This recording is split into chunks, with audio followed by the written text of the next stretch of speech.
Oi pessoal, bom dia, tudo bem? Tô gravando esse vídeo aqui referente à nossa aula de física, tá? Quarta-feira aí, dia 3/6. E começamos aí agora bimestre novo, né? Segundo bimestre, módulo 7.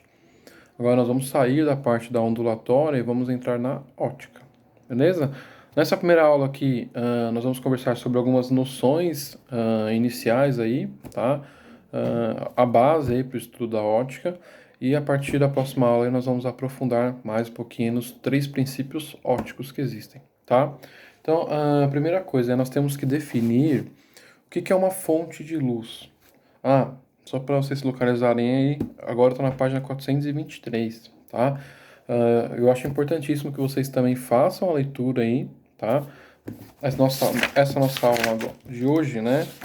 Nós iremos até a página 426, tá? Então é importante que vocês façam a leitura, grifem aí o que a gente vai conversar agora e também façam os exercícios, tá?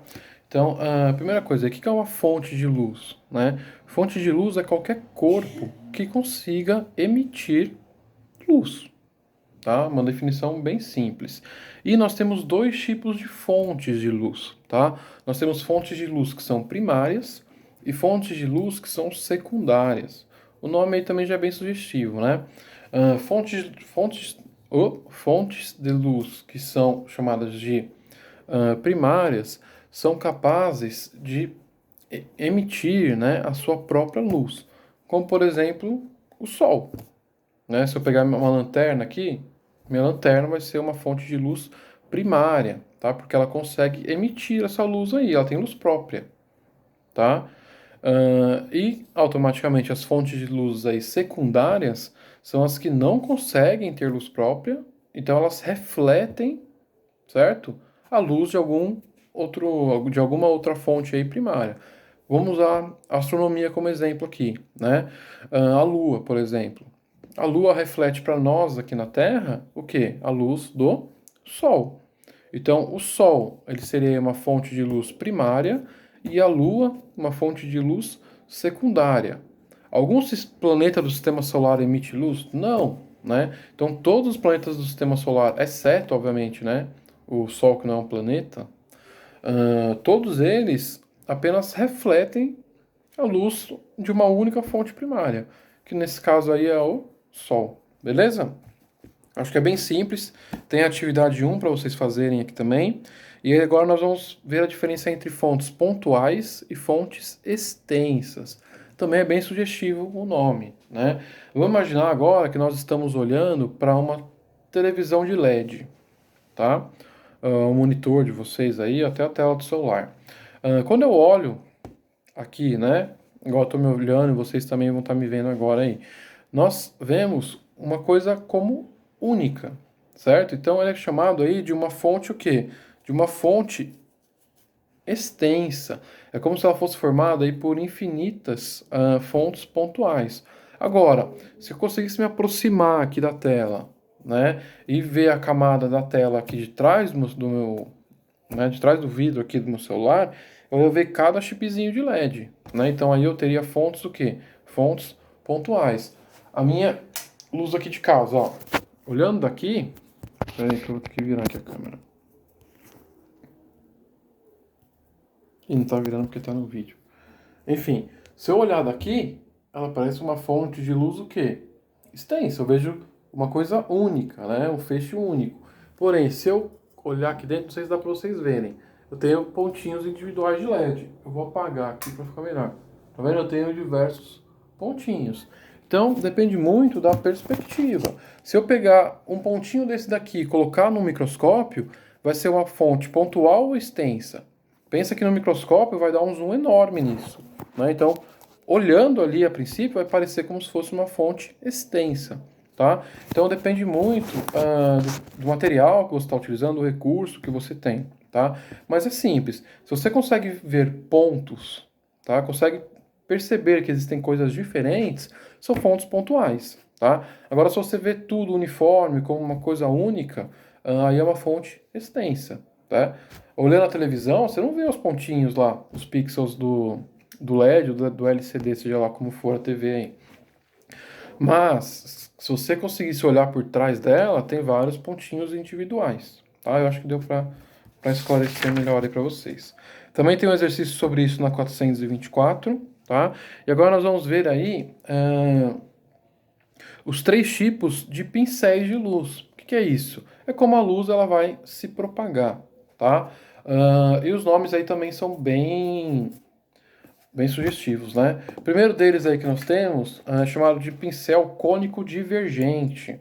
Agora eu estou na página 425. Pessoal, o que é algo que diverge? O que é divergir de alguém? Divergir é você não concordar, você ir contra, tá? Então, pincéis de luz aí que são cônicos divergentes, eles têm a tendência de abrir o feixe de luz deles, tá? Tem um desenho legal aqui na apostila de um farol, né, de um farol aí marítimo, né, para navegação. E então, ele seria definido como assim: ele sai aqui da fonte de luz, certo? E ele sai de forma divergente, os feixes eles se afastam.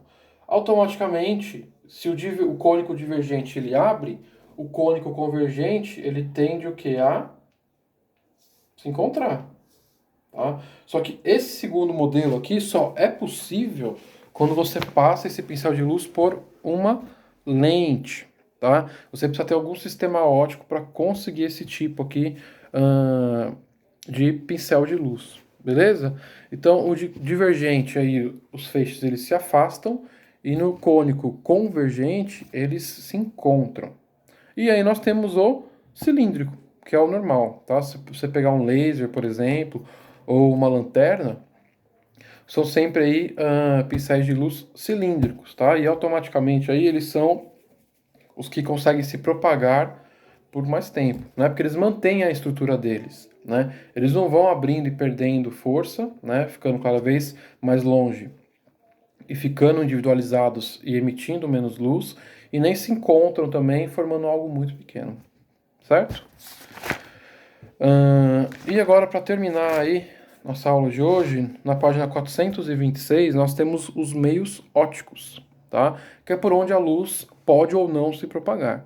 Então, existem três meios ópticos, tá? O primeiro deles aqui, o meio transparente, é o que nós estamos acostumados, né? No meio transparente, a luz, ela passa totalmente, certo? E forma imagens nítidas. Então você tem a passagem da luz e a formação de imagens nítidas. O segundo meio aí, que é o meio translúcido. Pessoal, o meio translúcido, a luz consegue passar, certo? Porém, não formam imagens, fugiu a palavra, nítidas, tá? Antigamente, né, hoje em dia não é tão comum mais. Antigamente existia o box do banheiro, né? Ele tinha essa tendência aí de ser um meio translúcido, né? Então você conseguia ver, né, alguma pessoa dentro, mas não tinha formação da imagem do corpo, tá? Você só conseguia saber que tem alguém ali dentro, tá? E tem exemplos aqui também, tá? Então, transparente, a luz passa naturalmente, 100% e forma imagens nítidas. No translúcido, a luz passa, mas ela altera aí, né, a direção dos pincéis de luz. Então, a imagem formada não é nítida. E por último, nós temos aí o meio opaco, né? Que obviamente o meio opaco aí, ele não permite, né, a propagação, a passagem da luz. Certo? Beleza? Então, na próxima aula aí, né, nós falaremos a diferença de raio de luz e feixe de luz e também falaremos aí sobre os três princípios da geometria, desculpa, da ótica geométrica, tá? Então, eu vou deixar os exercícios também e façam os da apostila. Tchau!